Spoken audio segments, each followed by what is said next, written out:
it is divisive and it is aggressive, and the idea that it is somehow touchy-feely and all lovely. It doesn't give me a warm, touchy feeling. And the acknowledgement to country, which is part and parcel of the welcome, the acknowledgement of country is basically saying, you do not own this land. It's saying to every single person who's got a mortgage, who struggles hard, pays the bank their mortgage, goes out, gets a property, develops Here's a bigger point.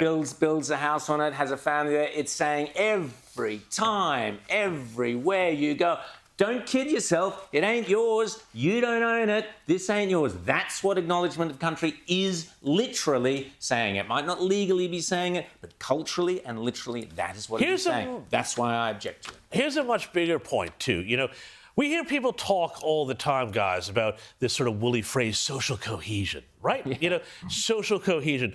Well, I would just put it to you that we had a big problem here with this, and it's going to get worse because we've also had figures out this week about the net overseas migration and how this is just still remains at record highs. And what are we doing to our social cohesion when people come here and we tell them not only keep doing and being whatever you were before you came over here, but also this place here is illegitimate and the government that brought you in and that you wanted to come in and, you know, live and work under this system here is kind of illegitimate, it's kind of stolen, it's a bit on the nose. You know, this is going to encourage much more separatism across all of our communities because we're not giving people who come to this country, and we should welcome people who come to this country, like, you know, so many people even on this stage here, but we have to give them something strong to believe in. And when you say a welcome to country, you say this Australia thing, that's nonsense. It's like the same thing with Albanese and all the flags.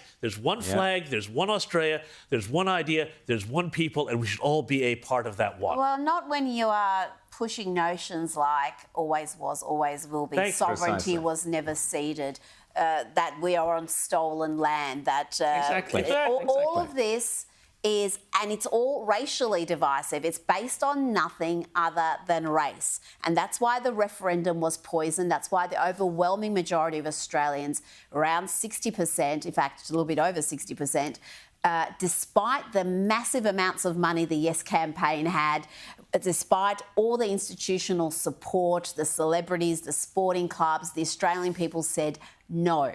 And it's time the elite listen to that no, because they're just carrying on like that referendum never happened. Yeah. Well, and this is why they have to be taught again, and this is why the coalition needs to take a strong, aggressive policy to the election, saying that we are going to scrap welcome to countries from government. Ubiquitous. There's a time and a place for it, obviously, especially Indigenous celebrations and so on, as there are for any other number of... Not before football matches. Not before football matches. There are all sorts of appropriate occasions, but the coalition needs to go forward with Peter Dutton, with Jacinta Price next to him, and say we will be scrapping welcome to countries from government, from ubiquitous government bodies if we win Parliament, if we win government, which they will do.